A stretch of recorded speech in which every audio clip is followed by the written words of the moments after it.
ايه بقى اللي بيدخل غسالة الاطباق وايه اللي ما بيدخلش؟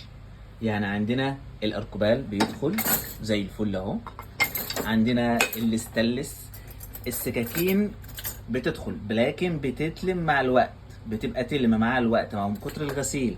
البلاستيكات واللي معمول عليها رسمة الغسالة التيفال مع الوقت بينقر، يعني ده تمام لانه لسه في البدايه، التيفال لسه في البدايه، طبعا مع الوقت هيقشر زي كده، زي ده خدت وقت طويل في الغساله كتير، طبعا غسلناها كتير فعملت كده عادي جدا.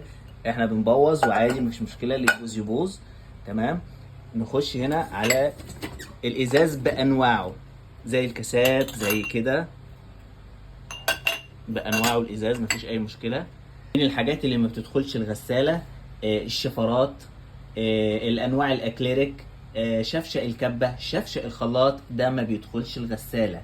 البورسلين بيتحط عادي، الميلامين برضو عادي.